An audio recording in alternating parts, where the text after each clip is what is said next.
Hi, artsy friends. I just got this package today from Blick. So you know that that's happy mail, right? And I wanted to show you some of the things that I picked up and why I picked them up.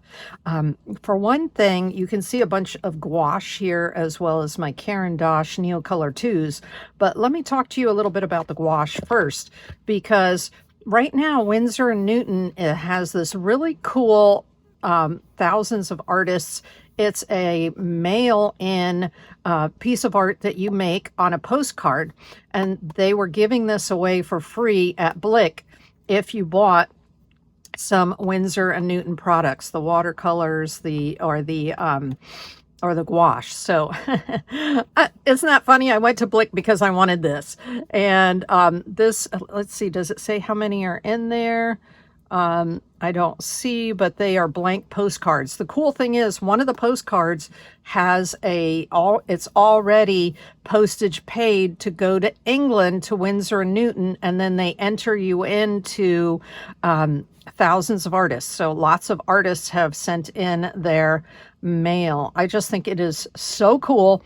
And so that's what drove me to go ahead and add to the collection that I already have of Winsor & Newton designers gouache. I already have the basic box. That's the box with the primary colors. There's 6 tubes in the primary colors. I'll just show you while I have it here. And actually this is supposed to be a blue, but I had this extra tube of Winsor red, so in it goes.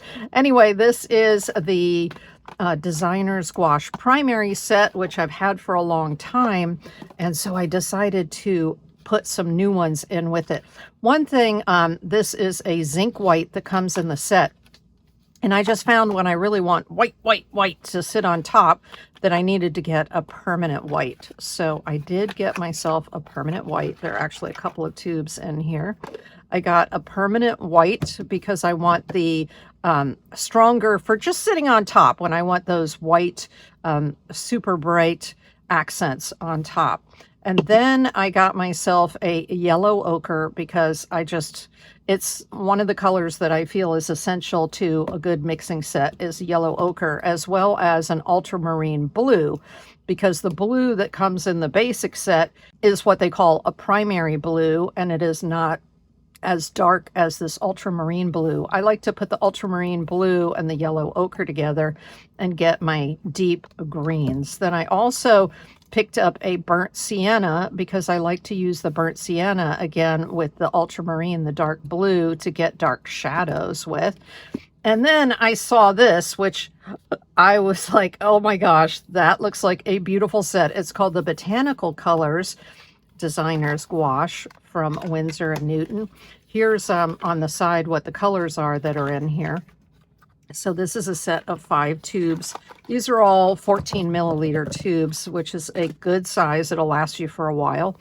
And this one comes with sap green, viridian green, which is a good mixing green to get your darks, a Bengal rose, beautiful.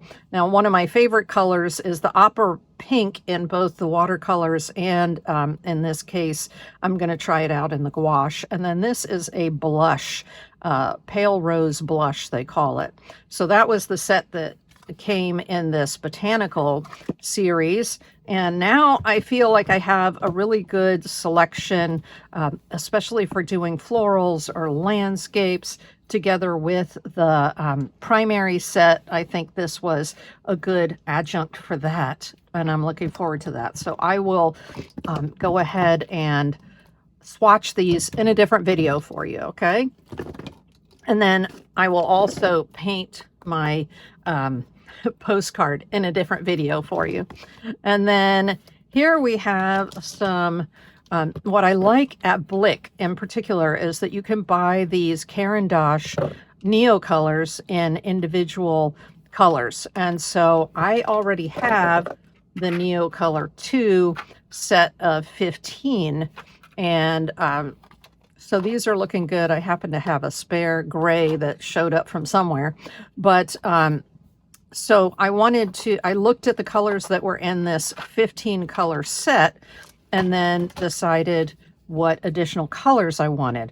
So you can see here there's an, I believe an ultramarine blue. Yeah, they do have the color name right on the side here. So this is an ultramarine blue. And then there's also these other two.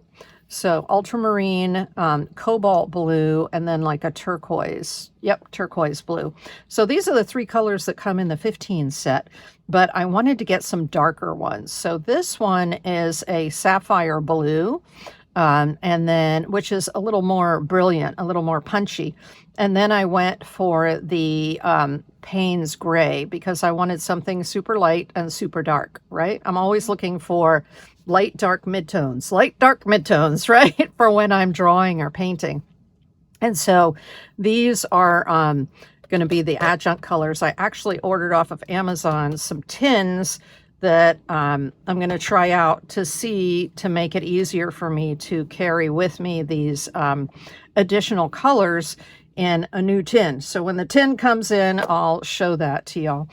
Here's a quickie update, y'all, that I'm inserting here into the video because these cases just came. And here is the Caran case right here for their 15 Neocolors that fit very nicely in there. And now this is a little bit wider and it's slightly narrower, you can see, but it fits these full-size Caran crayons in here just fine. What you're going to notice is the edges are more rounded, so you'll have to put your shorter ones in at the end in order to get them to fit in. But isn't this exciting? So exciting. And I think I'm going to be able to fit more than the 15 in here, maybe 17, 18, something like that. I am very excited, and I will be sure to put a link to these canisters in the description of the video.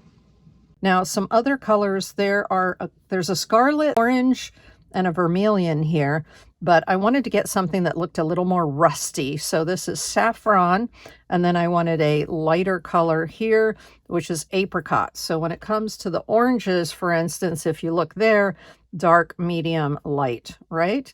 And so those were two that I added to the set. And then when it comes to, pink. Okay, I love the salmon pink. There's a salmon and a salmon pink. I felt like the salmon might be too close to the apricot. That's why I went for the salmon pink, which I think is a fabulous color. Notice there's no pink in here. There is this one, which is they call purple, but there wasn't any pink. So I went for the pink. And then here is a carmine.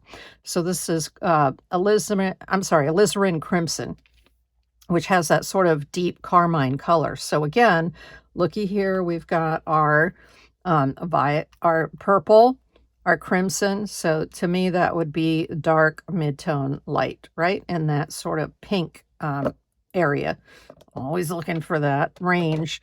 And then there are two greens in here, but of course, if you're going to do landscapes or anything like that, or flowers, you need a lot more than two greens. So I went ahead, these are kind of blue-greeny colors here. This one is jade green, and this one is Veronese green. I love Veronese green. It's like whatever brand of paint I have, if there's a Veronese green, I'm buying it. There's something about it. But I like the lighter sister of that, jade green, here as well. So I think that will complement this one, which is the emerald green. Those all go together there in the same family. And then we've got these other greens here. So I'll start out with the green that's that would be the darker version of these. And it's this greenish blue. So it's a sort of a combination. It would sit in between here. And then this one, which is a dark green. So again, light, medium, dark. And then here are a couple of other mid greens. Oh, they sent me two moss greens. Okay, well, I'll take it because this is a color I'm going to use quite a bit for different kinds of landscapes. And plants is the moss green. So that will get a lot of good use. And then this last thing right here is by Hanamulla. It's very unique to Hanamulla, the paper company. And let me make sure that's in the picture for you. Yep. And it is a mixed media bamboo based paper. So it has bamboo in it. here, 90% bamboo fiber and 10% cotton rag. So it's one of their renewable papers. They have several renewable papers. They have an agave renewable paper. Specifically, I use this bamboo, which comes in the size 9.4 by 12.6 inches, in order to mount other Asian style paintings on it, and I'll explain why. So this comes as a it is a block, but it's an interesting block. It's a little different. This is what the paper looks like. It has a very natural tone to it. So it's not bright white. It's got a natural tone.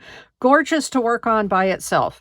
Let's see what the weight of it is. 125 pounds. So you absolutely can do all your mixed media techniques on here. It has a rather smooth surface to it. Beautiful, beautiful paper. But what I love for the fact that I'm mounting other paintings on it is that it is glued at the top and it's glued here at the bottom. So glue, glue. It's not glued on the sides, but it's enough that it helps to hold your artwork down until it dries. So it's almost as good as a full block. And what I do is I paint a lot of Asian artwork. So this is a rice paper here, right? And so when I have a rice paper piece and I need to mount it onto a stiffer paper, I like to use the bamboo paper. So here's one that was done on a smaller piece of rice paper, and then I had to mount it, and so I mounted it here on the bamboo paper, and that's what I use the bamboo paper for, and that's why I had to replace my bamboo mixed media paper. I'm going to go ahead in this video and swatch the Neocolor IIs. I just love them so much. I cannot wait to get to work with them. So let's do that.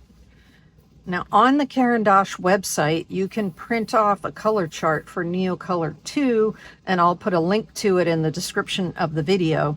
And that way you can fill it out and know which colors that you have, if you want to keep track of what colors are in the sets and the things that I have. Now, what I like to do, besides using that to just get a quick idea of what I have, is to add the colors to my painter's color diary. So let's see if you can see that. Painter's color diary. This has 10 removable pages and some glassine interleaving, and you can put your oil paints, your acrylic paints, anything like that in here, and it has wonderful spaces for you to put your colors down, and they give you that black line so you can see what the coverage is.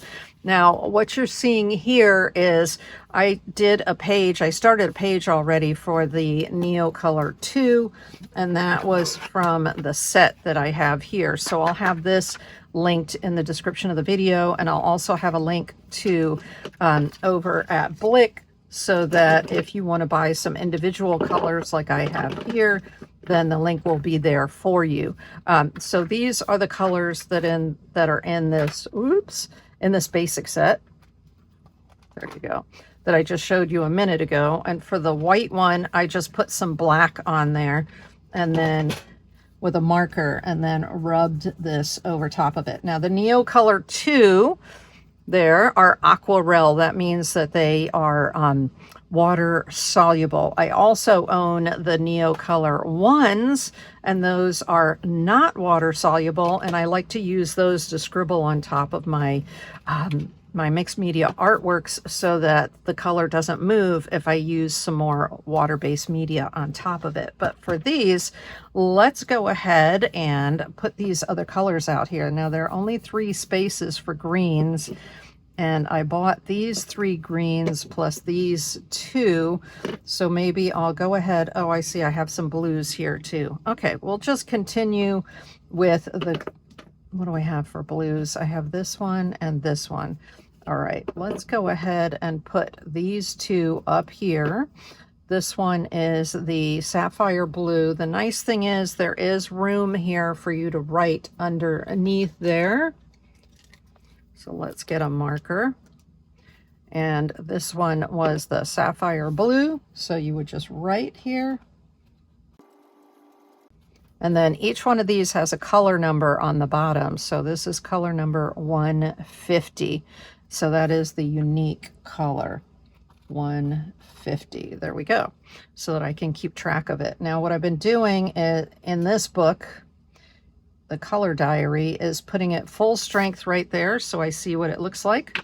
And then I will put some of it here. I'm moving a little bit lighter.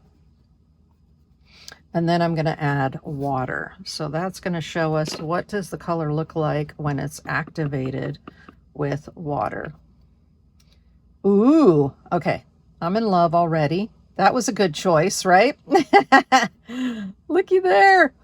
Oh my gosh. Now this kind of paper is similar to what they would call an acrylic pad, like a canvas paper pad. It has the texture of canvas. And that is just, wow, stunning. I like it even better than the cobalt over here. And I usually like cobalt a lot. Now this one is the pain, they just call it pain gray. So Payne gray. I'm always interested to see how they spell gray, because some companies spell it Gray and some companies spell it Grey. Here they have it Grey. It's color number 508. There we go. And I'm just going to go through all of these and give you a little voiceover as I'm doing them. I love how surprising it is when I go ahead and add water to the colors. It really does make a difference in what they look like. Well, that was fun. Now, let me give you a little bit of insight as to what I found when I was swatching these new colors. This alizarin crimson hue looks very much like a red rust. And I love that. I can see I'm going to be using that a lot. Even if I combined it a little bit with the brown over here or the ochre, I think that would look terrific. And then this salmon pink, I mean, I just love salmon pink. What can I tell you? Now this sapphire blue I mentioned earlier, fabulous. Looks very much like a cyan blue to me, like a primary blue. And then the Payne's gray here is very much to the dark side, very gray. There's not much of a blue undertone there. This greenish blue looks like a greener turquoise. So here we have the regular turquoise, which is quite light in the 15 set. And this greenish blue reminds me of sort of a darker turquoise that leans toward green. This saffron is stunning. Just here we have our orange, but this is just that little bit more red side of the orange, and I really like this one a lot. The apricot, super light, so a super light orange. You could have this as your light, this as your mid-tone, this as your dark, as a possibility when you're doing your painting with these. And then over here, the dark green is actually very close to this greenish blue, but it definitely leans more green. It's very similar to the emerald up here, just that little bit darker. The moss green, I'm going to be using that all the time. The moss green is very much a plant green, and I can see I'll be using it. Now this Veronese green and jade green are very close to each other. One's like a lighter version of the other, and they're actually very similar to this dark green in color hue. However, I basically got them because for me, they are fun colors to work with. I love this kind of a light green color, and I use it a lot.